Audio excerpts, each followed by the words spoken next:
School tragedies are often so haunting, they leave scars far beyond the classroom walls. In this video, we explore 5 of the most disturbing school deaths ever recorded. Stories of betrayal, negligence, and unimaginable violence. These aren't just incidents. They're chilling reminders of what can go fatally wrong in trusted spaces. On the morning of February 29, 2000, a tragic event unfolded at Buell Elementary School in Mount Morris Township, Michigan. An event that would horrify a nation and forever alter the lives of everyone involved. 6-year-old Kayla Renee Rowland, a joyful and bright first grader, died that day under circumstances so shocking and heartbreaking that they remain etched into American memory. Kayla was a child filled with energy and warmth. Her older sister once described her as a yellow, full of light and sunshine.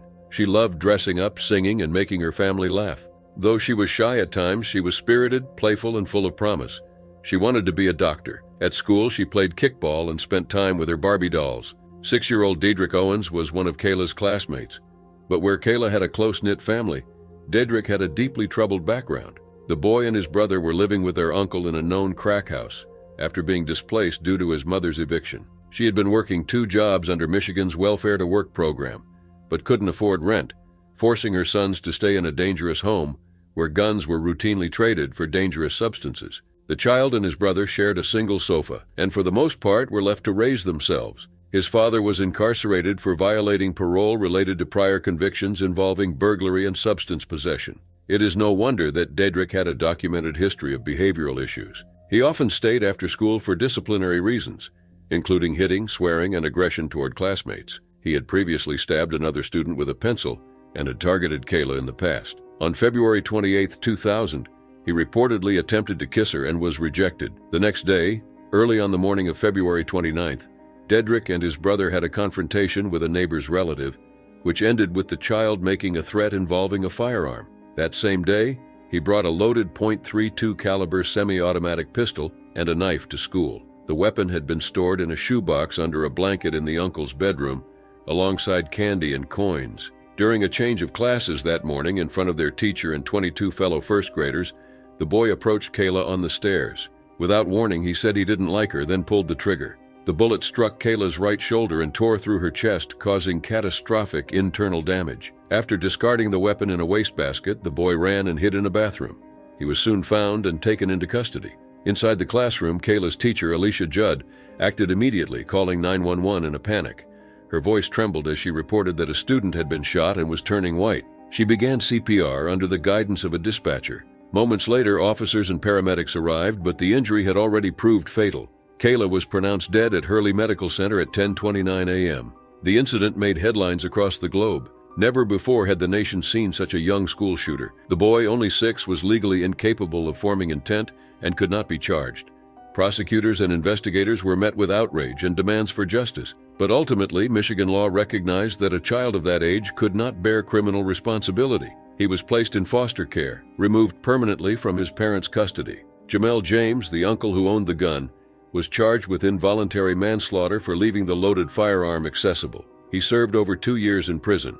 Authorities also discovered another stolen loaded weapon and illicit substances during a search of his home. Other adults connected to the case were prosecuted for federal firearm offenses, while the boy's mother admitted to creating a neglectful environment, though not all charges against her were pursued. The tragedy cast a harsh spotlight on broader systemic failures: poverty, inadequate social services, easy access to firearms, and child neglect. The neighborhood around Buell Elementary was one of economic despair, where over 80% of children qualified for free lunches. Prosecutor Arthur Bush, who met the boy shortly after the killing, described him as a child who still believed in Santa Claus and the Easter Bunny, completely unaware of the gravity of his actions. When asked what he liked most about the group home where he had been placed, he said that they read to him.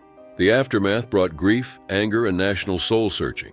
The school where it happened, Buell Elementary, closed in 2002 due to declining enrollment and financial struggles. It was eventually damaged by arson and demolished in 2009. On the 20th anniversary of Kayla's death, it was reported that the shooter, now an adult, had been convicted of a felony involving a home invasion in his late teens. No further public updates have emerged. Kayla Renee Rowland's life was short but bright.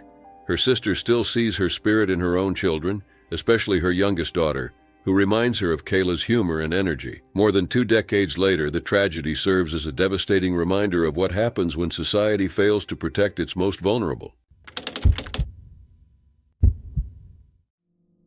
17-year-old Kendrick Johnson was a student at Lowndes High School in Valdosta, Georgia, an active teenager, well known among his peers and deeply loved by his family. But on January 11, 2013, his name would become synonymous with one of the most controversial and polarizing cases of the decade. Kendrick was found dead inside a rolled-up gym mat in his school's gymnasium. But how did he end up there? Kendrick's body was discovered head-first in the hollow center of an upright wrestling mat that stood nearly 6 feet tall. His feet were sticking out from the top.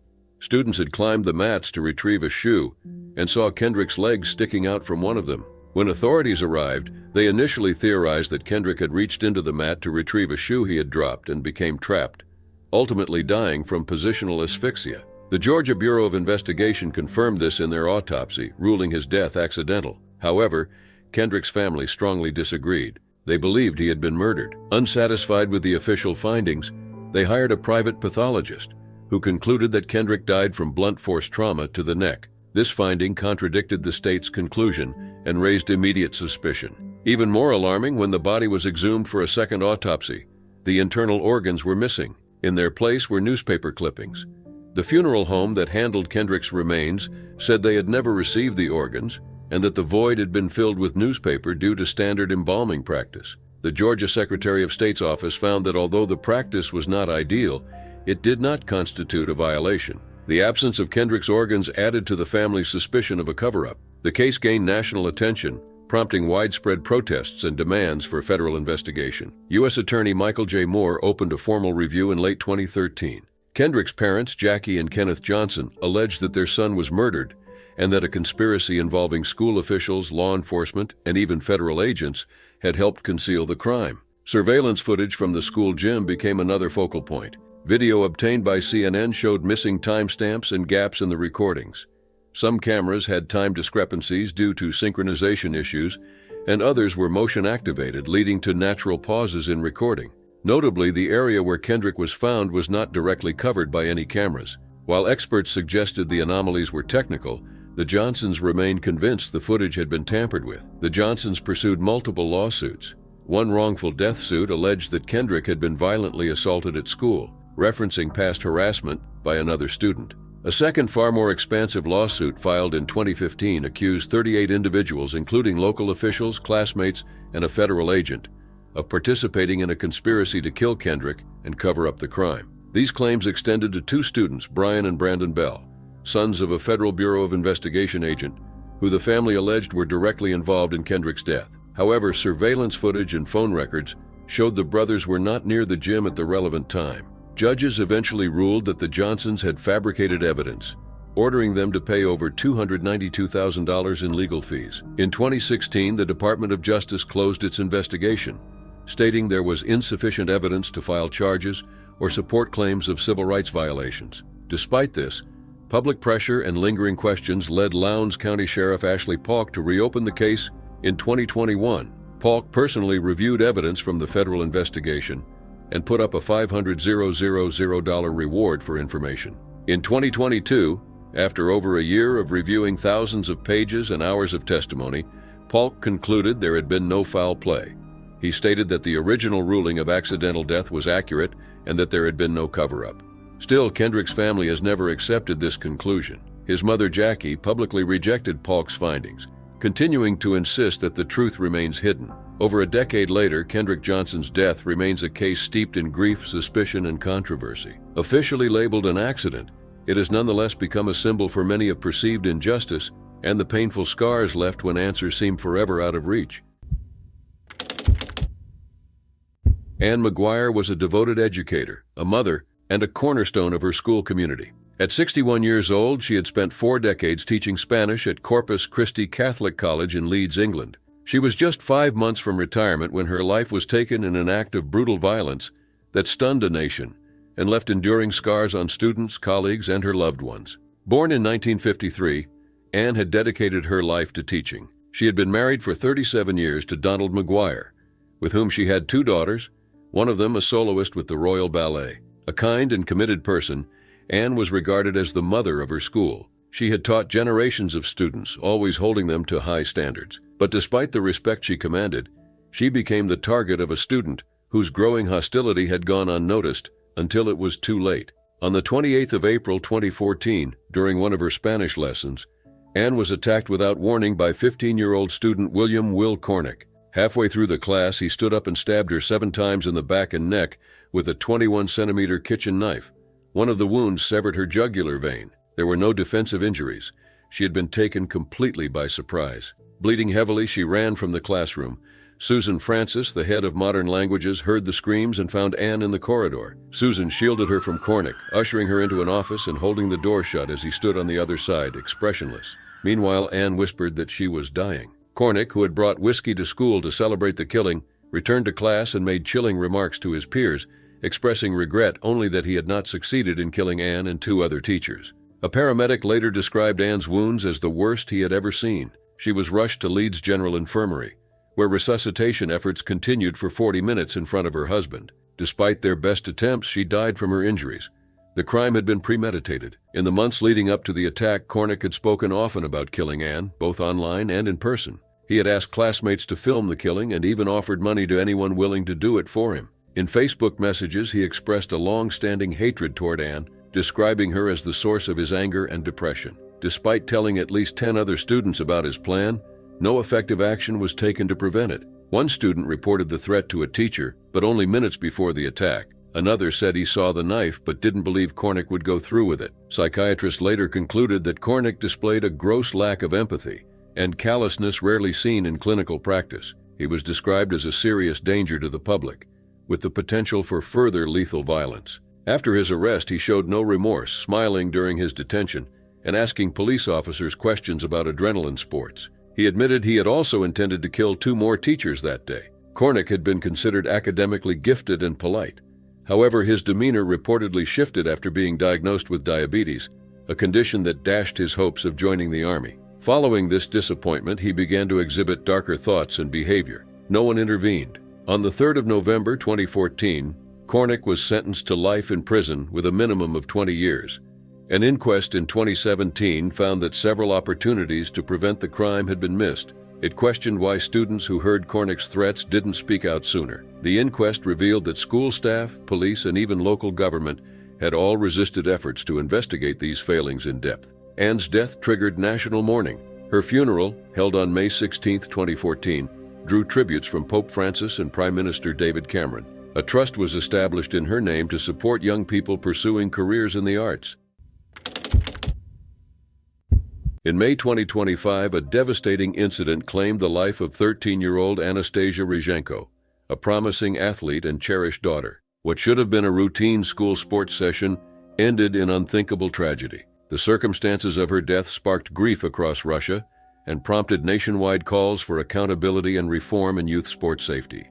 Anastasia was a student at the Kolo Sports School in the village of Približnaya, located in the Prokladnensky district of Kabardino-Balkaria. She was known for her kind spirit and commitment to athletics. Described as hardworking and bright, Anastasia had been training in javelin throwing, a sport she enjoyed and excelled at. Her life was filled with promise, and she was just weeks away from her 14th birthday when the fatal incident occurred. On May 3, 2025, during a scheduled training session, Anastasia was struck in the head by a javelin thrown by 16-year-old student Timur. Both were participating in athletics training at the Kolo Sports School. Reports indicate that the session took place not on a regulated athletics field, but on an ordinary, unspecialized open area. According to Anastasia's mother, Elena, the coach overseeing the session, Vladimir Miroshnichenko, allegedly placed the students in dangerous proximity and then turned away at the critical moment. Witness accounts suggest that Timur called out a warning only as he released the javelin.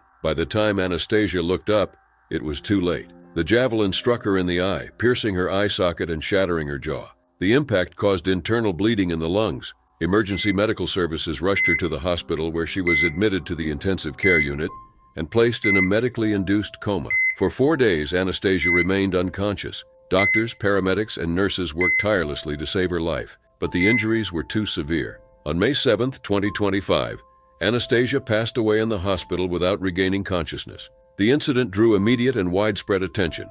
A criminal case was opened by investigators in Kabardino-Balkaria. The investigative committee of the Russian Federation confirmed that Timur had thrown the javelin unsupervised. Anastasia's mother publicly expressed deep anger and sorrow. She stated that neither the coach nor Timur's family had reached out to offer condolences, with the coach reportedly appearing only on the day of the funeral. Elena accused the supervising adults of negligence, pointing out that children were placed in a dangerous setup with no adequate safety oversight. The fact that the session occurred on an ill-equipped field further fueled outrage. Public figures also weighed in. Local activist Anastasia Yemelyanova criticized the school's safety practices, noting the absence of precautionary measures and the failure to anticipate risks. She condemned the lack of accountability and urged coaches and schools across Russia to take their responsibility to children more seriously. Her message, delivered with emotional intensity, resonated with many parents and educators. The investigation into Anastasia's death is ongoing, with authorities reviewing training standards and compliance. Legal action is expected, and all responsible parties will face formal review. Her death has become a symbol of the risks in youth sports programs, sparking nationwide grief and calls for justice over a tragedy that unfolded during a supervised school activity. In September 2019, 13-year-old Diego Stoltz arrived at Landmark Middle School in Moreno Valley, California, for what was supposed to be a normal school day. Raised by his aunt and uncle after the deaths of his parents, Diego was a quiet, kind-hearted 8th grader who never sought violence. He was instead a victim of bullying. What unfolded that day would leave a permanent mark on his family, his school, and the broader conversation around school accountability. Diego had already endured repeated bullying throughout his 7th grade year, which tragically continued into 8th grade.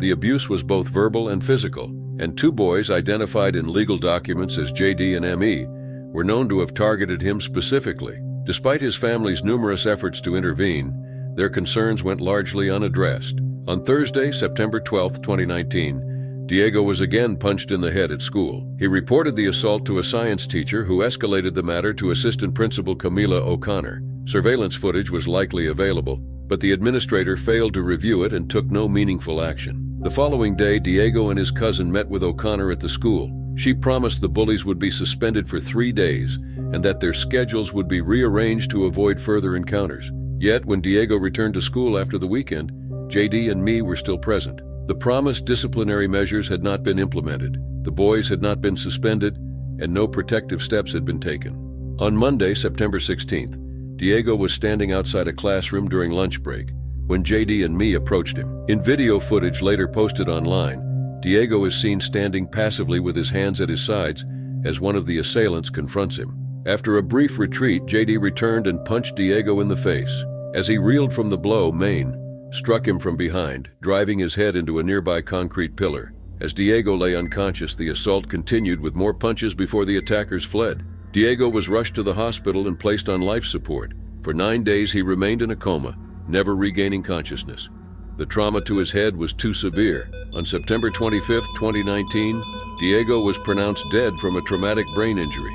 His death shattered his family, who had raised him with care and had done everything they could to protect him. His aunt, Juana Salcedo, later delivered a victim impact statement expressing both sorrow and frustration, stating that Diego had been taught not to retaliate, trusting adults to protect him. In 2020, both attackers pleaded guilty to involuntary manslaughter and assault. But in 2021, a Riverside County Superior Court judge ruled that the teenagers would not be incarcerated. After serving just 47 days in juvenile custody, they were released on probation with mandatory anger management therapy. The light sentencing caused outrage, particularly for a crime so public and violent. A wrongful death lawsuit filed by Diego's guardians against the Moreno Valley Unified School District alleged serious negligence. The claim detailed how administrators failed to act despite clear warnings and an opportunity to intervene. In 2024, the case concluded with a $27 million settlement, the largest bullying-related payout in U.S. history. The district agreed to implement new training programs and protocols for handling bullying reports.